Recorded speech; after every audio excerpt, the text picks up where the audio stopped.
8ஆம் வகுப்பு அறிவியல் பகுதியில் உயிரியல் பிரிவில் உயிரினங்களின் ஒருங்கமைவில் 18.5 உறுப்பு மண்டலம்.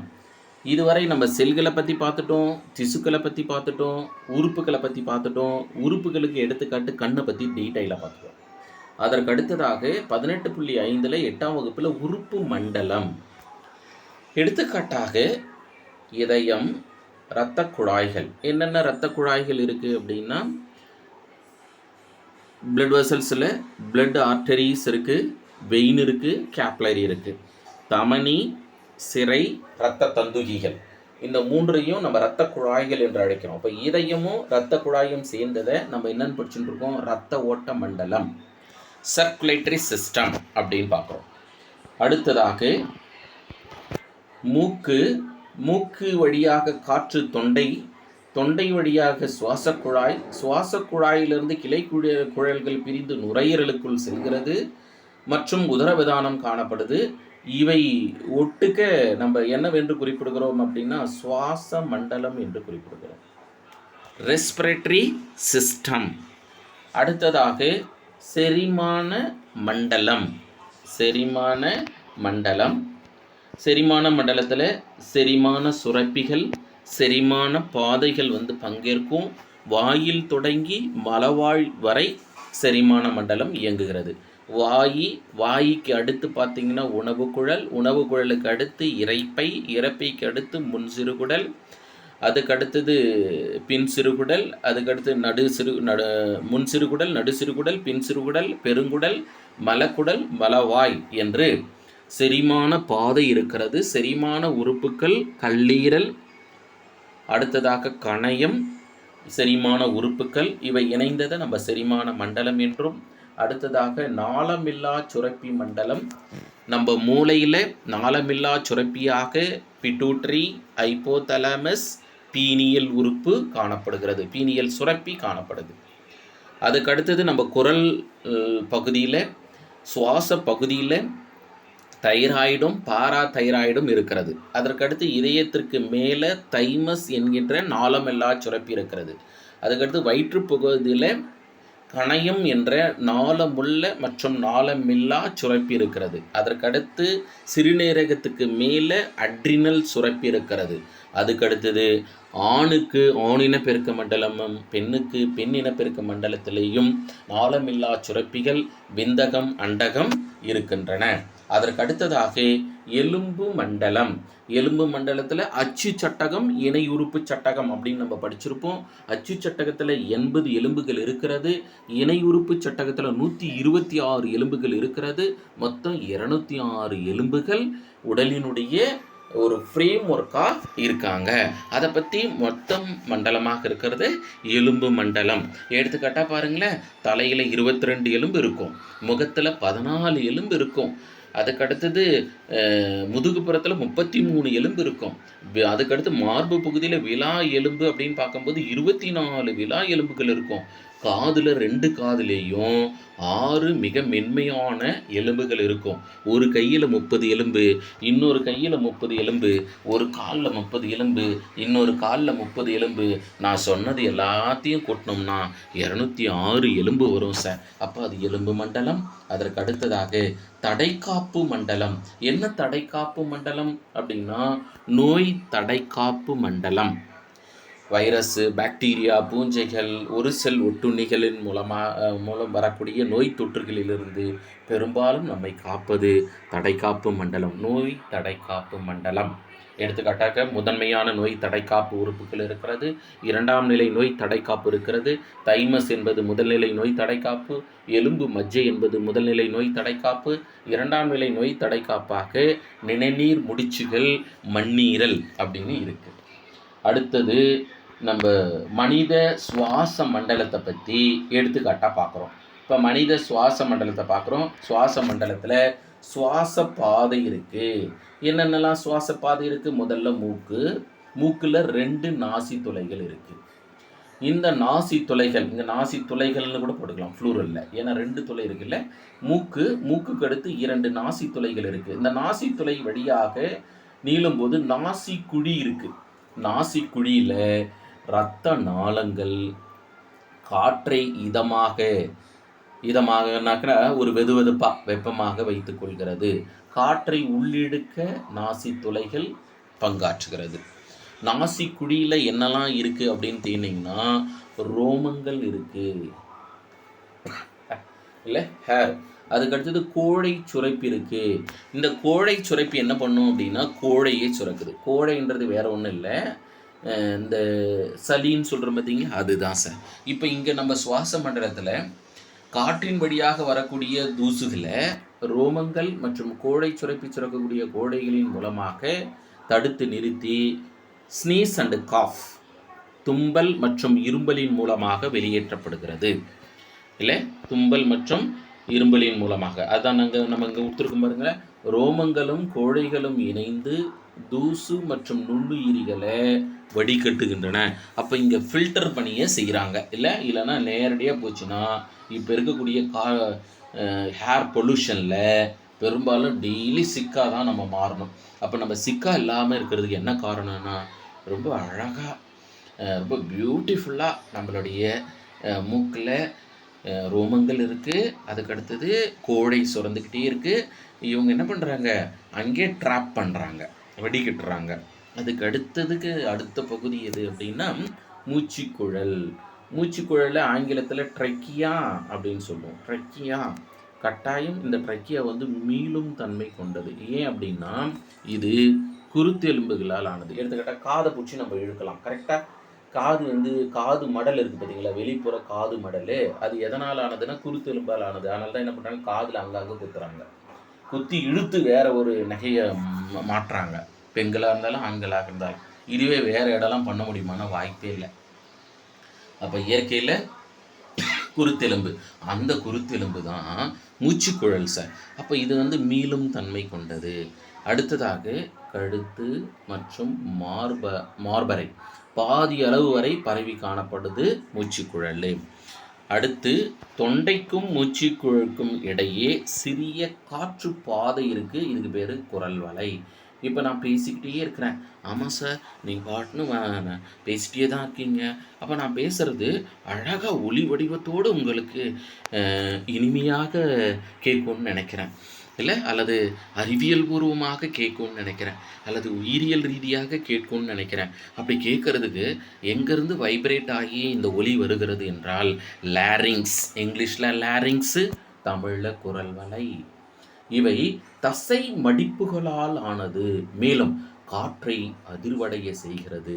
இதனால் தான் ஒலி எழும்புகிறது.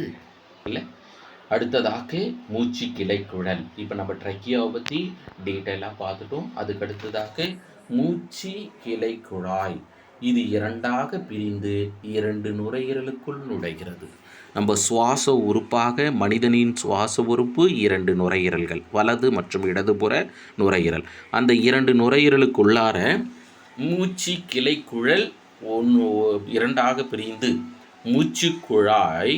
மூச்சுக்குழல் ட்ரக்கியாவானது 2ஆக பிரிந்து மூச்சு கிளை குழாயாக பிரிந்து தனித்தனி நுரையீரலுக்குள் செல்கிறது. பின் மீண்டும் கிளையாக பிரிது அந்த கிளைக்கு பேரு கிளை நுண்குழலாக மாறுகிறது. எடுத்துக்காட்டா பாருங்களேன், இதுதான் சுவாச குழல். இந்த சுவாச குழல் 2ஆக பிரியுது. இந்த 2ஆக பிரிஞ்ச சுவாச குழலுக்கு பேர் மூச்சு கிளைக்குழல். இந்த மூச்சு கிளைக்குழல் எதற்குள்ளாக போச்சுன்னா இது 2 புறமும் போடுறமே, இது யாருன்னா நுரையீரல். இந்த நுரையீரலுக்குள்ளார போயிருக்கு. அதுக்கு அடுத்தது மீண்டும் இது என்ன பண்ணுதுன்னா தனித்தனி பிரிவாக பிரியுது. இது மாதிரி பிரியக்கூடிய கிளையை நம்ம நுண்குழலாக பார்க்குறோம். இந்த நுண்குழலில் தான் காற்று நுண்ணறைகள், நிறைய மில்லியன் கணக்கான காற்று நுண்ணறைகள் காணப்படுது. இந்த காற்று நுண்ணறை பகுதியில் தான் சுவாசம் மேற்கொள்ளப்படுது. புரிந்திருக்கும்னு நினைக்கிறேன். அதற்கு அடுத்ததாக சுவாச உறுப்பு பார்க்குறோம். இதுவரை நாம் பார்த்தது சுவாச பாதை, இப்பொழுது நம்ம பார்க்கறது சுவாச உறுப்பு. சுவாச உறுப்பு எது? நுரையீரல். நுரையீரலை தானே நம்ம சுவாச உறுப்புன்றோம். இது சுவாச குழலா? இந்த சுவாச குழல் 2ஆக பிரியுதா? பிரிந்த இந்த 2 சுவாச குழலும் எங்கே போயிருக்கு? 2 நுரையீரலுக்குள்ளார போயிருக்கு. வலது மற்றும் இடதுபுற நுரையீரல். இது வலது நுரையீரல் என்றும் இது இடது நுரையீரல் என்று சொல்லுவோம். அப்போ மார்பறையில் நுரையீரல் எங்கே இருக்குன்னா மார்பறையில் இருக்குது. பொதுவாக நம்ம உடலில் வயிற்றறை, மார்பறை, அதுக்கு அடுத்ததாக தலை குழி காணப்படுது. நம்ம மேலே கிரேனியல் கேவிட்டி அப்படின்னு படிச்சிருப்போம். தலையில் குழி இருக்குது. அந்த குழியில் தான் மிக மென்மையான திசுவாக, மிக மென்மையான உறுப்பாக காணப்படக்கூடிய மூளை இருக்குது. அடுத்து மார்பறையில் கல்லீரல் இருக்குது, மார்பறையில் இதயம் இருக்கிறது, மார்பறையில் நுரையீரல் இருக்குது. மிக முக்கியமான உறுப்புகள். அடுத்து வயிற்றறையில் பார்த்தீங்க அப்படின்னா செரிமான உறுப்புகள், சிறுநீரகம், அதுக்கடுத்ததாக கல்லீரல், கணையம் போன்ற உறுப்புகள் எல்லாம் எங்கே இருக்குன்னா வயிற்று அறையில் இருக்குது. இப்போ நம்ம மார்பறையில் 2 நுரையீரல் இருக்குது. இந்த 2 நுரையீரலுக்கு இடையில் ஒரு இடம் இருக்குது. அந்த இடத்துல மீடியாஸ்டைனம் என்று அழைக்கிறோம். அந்த மீடியாஸ்டைனத்தில் தான் யார் இருக்கிறதுனா இதயம். இதுதான் இதயம் சார். இதயம் எங்கே இருக்குது? 2 நுரையீரல்களுக்கு இடையே காணப்படுகிறது இதயம். அடுத்து நுரையீரலானது வாயு பரிமாற்றம். என்ன வாயு? எல்லா வாயுக்களுமான இல்லை, CO2 மற்றும் O2. உட்சுவாசத்தின் போது ஆக்சிஜனை எடுத்துக்கொண்டு வெளி சுவாசத்தின் போது கார்பன் டை ஆக்சைடு வெளியேற்றப்படுகிறது. அதுக்கடுத்தது நுரையீரலில் பின்புறத்தை எடுத்துக்குவோம். நுரையீரலினுடைய பின்புறத்தை எடுத்துக்கிட்டோம்னா என்ன இருக்குன்னா முதுகெலும்பு இருக்குது. அடுத்து நுரையீரலினுடைய முன்புறத்தை எடுத்துக்கிட்டீங்க அப்படின்னா மார்பெலும்பு இருக்குது. மார்பெலும்பின் எண்ணிக்கை எவ்வளோ அப்படின்னு கேட்டாங்கன்னா மார்பெலும்பின் எண்ணிக்கை 1. இதை ஸ்டர்னம் என்று அழைப்போம். ஸ்டர்னம். சில சமயங்களில் ஸ்டர்னம் எலும்பின் எண்ணிக்கை டேஷ் அப்படின்னு கேட்டுட்டு 8, 9, 10, 1ன்னு கேட்டாங்கன்னா 1 சரியானது மார்பெலும்பு. ஏன் சார் ஏற்கனவே மார்பு கூட்டின் எலும்புகளின் எண்ணிக்கை 24ன்னு சொன்னீங்களே அப்படின்னு சொல்லலாம். அது என்னன்னா விலா எலும்புகளின் எண்ணிக்கை. இது மார்பெலும்பு. இப்போ தான் நம்ம வரோம் பாருங்க. பக்கத்தில் வலது பக்கம் இடது பக்கம்னு 2 பக்கத்தை எடுத்துக்கிட்டோம்னா விலா எலும்பு கிட்டத்தட்ட 12 ஜோடி விலா எலும்பு இருக்குது. 12 ஜோடின்றதால அது மொத்தம் நம்ம கணக்கு பண்ணும்போது என்ன, அது 12 × 24 போன். அதுக்கு அடுத்து கீழ்ப்புறமாக உதரவிதானம். இதில் ஒரு சிறப்பு என்ன தெரியுங்களா? இந்த உதரவிதானம் பாலூட்டி இனங்களில் மட்டும்தான் சிறப்பு, மற்ற விலங்குகள் கிடையாது. ஏன்னா அந்த முதுகெலும்பு உள்ள விலங்குகள் அப்படின்னு பார்க்கும்போது மீன்கள், இருவாழ்வி, ஊர்வன, பரப்பன, பாலூட்டி அப்படின்னு 5 வகுப்புகளாக முதுகெலும்பு உள்ள விலங்குகளை நம்ம பிரிச்சிருக்கிறாங்க. கோரோலஸ் லின்னயஸ், R.H. விட்டேக்கர் போன்ற அறிவியல் சிந்தனையாளர்கள். அப்போ அதன் அடிப்படையில் இந்த 5 உலகம் மீன்கள், இருவாழ்விகள், ஊர்வன, பரப்பன, பாலூட்டி. பாலூட்டியில் மட்டும்தான் உதரவிதானம் என்ற சிறப்பு வாழ்ந்த தசை இருக்கிறது, மற்ற விலங்குகளே இல்லை. அப்போ இந்த உதரவிதானத்தினுடைய பணி என்ன சார்னா சுவாசத்தில் பங்கு கொள்கிறது. அடுத்து பார்க்கும்போது நுரையீரலில் எடுக்கப்படும் போது இடது நுரையீரல் சற்று கீழ் இறங்கி காணப்படுகிறது. இடது நுரையீரல் சற்று கீழ் இறங்கி காணப்படுது. என்ன காரணம் அப்படின்னு நம்ம பார்த்தோம் அப்படின்னா அந்த பகுதிக்கு மேலே கல்லீரல் இருப்பதால். அதற்கு அடுத்ததாக கொத்தான காற்று நுண்ணறைகள் இருக்கிறது. இப்போ நம்ம காற்று நுண்ணறையை பற்றி பார்ப்போமா?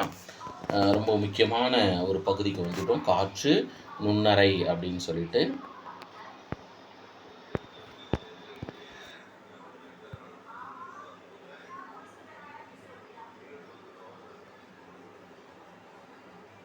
காற்று நுண்ணறை இது பை போன்ற நுண்ணிய அமைப்பு. எடுத்துக்காட்டாக பாருங்கள், இது மாதிரி கிளை குழலாக இருக்குது அப்படின்னு பார்த்தோம்னா இங்கே நிறைய காற்று நுண்ணறைகள் இருக்குது. இந்த காற்று நுண்ணறையை நான் பெருசுப்படுத்தும் போது இது மாதிரி காற்று நுண்ணறையை பெருசாப்பட்டேன். இதில் இரத்த குழாய்கள் போகுது. இந்த இரத்த குழாய்கள் போகும்போது இந்த காற்று நுண்ணறையிலேருந்து ஆக்சிஜன் இரத்த குழாய்க்கும், இரத்த குழாயிலேருந்து கார்பன் டை ஆக்சைடு இந்த காற்று நுண்ணறைக்கும் செல்கிறது. அதனால தான் O2 CO2 பரிமாற்றம். அப்போ எந்த இடத்துல சார் O2 CO2 பரிமாற்றம் நடக்கிறது? ஆக்சிஜனும் கார்பன் டை ஆக்சைடும் பரிமாற்றம் நடைபெறக்கூடிய இடம் எது நுரையீரலில் அப்படின்னா காற்று நுண்ணறை. O2 CO2 பரிமாற்றம் நடைபெறும் இடம் அப்படின்னு சொல்லிட்டு ஆப்ஷன் ஏவில் காற்று நுண்ணறைகள், ஆப்ஷன் பியில் ட்ரெக்கியா, ஆப்ஷன் சியில் பிராங்கஸ், ஆப்ஷன் டியில் இவை அனைத்தும் அப்படின்னு கேட்பாங்க. அப்படி கேட்டாங்கன்னா காற்று நுண்ணறை என்பது சரியானது. அதற்கு அடுத்ததாக 18.5.2 சுவாச முறைகள் அல்லது சுவாச செயலியல். சுவாச முறைகள் அப்படின்னு பார்க்கும்போது 2 விதமான சுவாசம், ஒன்று உட்சுவாசம், இன்னொன்று வெளி சுவாசம். இப்போ உட்சுவாசம் அப்படின்னு எடுக்கப்படும்போது காற்றை நுரையீரலுக்குள் எடுத்துக்கொள்ளக்கூடிய நிகழ்வு. எப்படி சார் எடுத்துக்கும் அப்படின்னா மார்பெலும்பை பற்றி பார்க்குறோம். உட்சுவாசம் நடக்கும்போது மார்பெலும்பு வெளிநோக்கியும் மேல் நோக்கியும் தள்ளப்படும். அதுக்கடுத்து உதரவிதானம் கீழ்நோக்கி இழுக்கப்படும். பாருங்க, இதான் சுவாச குழல்னு எடுத்துக்குவோம். இது நுரையீரல். இப்போ இந்த நுரையீரலில் மேல் நோக்கி தள்ளப்படும் எது? விலா எலும்பு. இந்த இடத்துல இருக்குது பார்த்தீங்களா உதரவிதானம். இந்த உதரவிதானம் கீழ்நோக்கி இழுக்கப்படும். அப்படி இழுத்த உடனே மார்புக்குட்டியின் கொள்ளளவு அதிகரித்து அழுத்தம் குறைந்து வெளிக்காற்று ஆனது மிக இயல்பாக நுரையீரலுக்குள் வருகிறது. எப்படின்னு கண்டுபிடிச்சிட்டோமா? உட்சுவாசம். உட்சுவாசத்தின் போது சுவாச குழலின் வழியாக நுரையீரலுக்கு வெளிப்புறத்தில் இருக்கக்கூடிய விலா எலும்புகள் வெளிநோக்கியும், அதுக்கடுத்து உதரவிதானம் கீழ்நோக்கியும் வரும்போது மார்புக்குட்டியின் கொள்ளளவு அதிகரித்து அழுத்தம் குறைந்து வெளிக்காற்று நுரையீரலுக்குள் செல்கிறது. இதற்கு பேர் உட்சுவாசம். இல்லை, இங்கே தான் காற்றுக்கும் இரத்தத்திற்கும் இடையே வாயு பரிமாற்றம் நிகழ்கிறது. அடுத்ததாக வெளி சுவாசம். Expiration or exhalation. இங்கிலீஷில் எக்ஸ்பிரேஷன் ஆர் எக்ஸாலேஷன் அப்படின்னு சொல்லலாம். வெளி சுவாசம் நுரையீரலிலிருந்து காற்றை வெளியேற்றும் நிகழ்வுக்கு பேர் வெளி சுவாசம். இது எப்படி சார் நடக்குதுன்னா விலா எலும்பிடை தசைகள், பர்டிகுலர் உட்புற விலா எலும்பிடை தசை சுருங்கிறதாலையும் அதுக்கடுத்து உதரவிதானமானது தளர்வடையுது. அப்போது இதில் நம்ம சுவாசம் உட்சுவாசம் வெளி சுவாசம் நடைபெறுவதற்கு 2 விதமான தசைகள் பங்கேற்கிறது. ஒன்று எலும்பிடை தசைகள், இன்னொன்று உதரவிதானம். எலும்பிடை தசைகளை விலா எலும்பிடை தசைகளில் உட்புறம், விலா எலும்பிடை தசை வெளிப்புறம். அப்படி பார்க்கும்போது உட்சுவாசம் நடக்கப்படும் போது வெளிப்புற விலா எலும்பிடை தசை சுருங்குவதாலும் உதரவிதானம் சுருங்குவதாலும் மார்புக்குட்டியின் கொள்ளளவு அதிகரித்து வளிமண்டலத்தில் இருக்கக்கூடிய காற்றானது நுரையீரலுக்குள்ளார வருது. இப்போது வந்த நுரையீரலுக்குள்ளார வந்த ஆக்சிஜனு இரத்த குழாய்க்கு போயிட்டு இரத்த குழாயில் இருக்கக்கூடிய கார்பன் டை ஆக்சைடு நுரையீரலுக்கு கடத்தப்பட்டு நுரையீரலிருந்து மீண்டும் வளிமண்டலத்துக்கு கார்பன் டை ஆக்சைடு அனுப்பணும். அந்த பணியை யார் செய்கிறது சார்னாக்கா விலா எலும்பிடை தசை. என்ன விலா எலும்பிடை தசை? உட்புற விலா எலும்பிடை தசை சுருங்குவதாலும் இப்போ உதரவிதானம் சுருங்குவது கிடையாது, தளர்வடைகிறது. தன்னுடைய பழைய நிலைமைக்கு வரும். கீழ்நோக்கி இழுத்துது பார்த்தீங்களா உட்சுவாசத்தில், அது மீண்டும் பழைய நிலைமைக்கு போகும். நீங்கள் ஒரு பலூனை இழுத்து பிடிச்சி கொஞ்ச நேரம் பிடிச்சிருங்க, அப்புறம் விட்டிங்கன்னா பழைய நிலைமைக்கு போய்டும் பார்த்தீங்களா. அதே மாதிரி தான் உதரவிதானமும் தளர்வடையும். அப்படி தளர்வடையும் போது மார்பு குடு மேல் நோக்கி நகர்ந்து மார்பறையில் அழுத்தம் அதிகரிக்கும். ஆனால் வளிமண்டலத்தில் அழுத்தம் கம்மி, நம்ம மார்பறையில் அழுத்தம் அதிகன்றதால மிக இயல்பாக இது வெளியேற்றப்படுகிறது. அதனால் இவற்றை செயலற்ற அல்லது மந்தமான நிகழ்வு என்று அழைக்கிறோம். அப்போனா உட்சுவாசம் எது? செயல்மிகு நிகழ்வு. அப்போ வெளி சுவாசம் என்பது மந்தமான நிகழ்வு. அடுத்ததாக காற்று நுண்ணறையினுள் வாயு பரிமாற்றம் எவ்வாறாக நடைபெறுது? எளிய விரவல் முறையில் நடைபெறுகிறது. இது வினா கேட்கலாம். அதுக்கடுத்ததாக PO2, Pன்றது partial pressure of oxygen. PO2 அப்படின்னு இருக்கா, இதனுடைய ஸ்டான்ஸ் என்னன்னா பார்ஷியல் ப்ரெஷர்,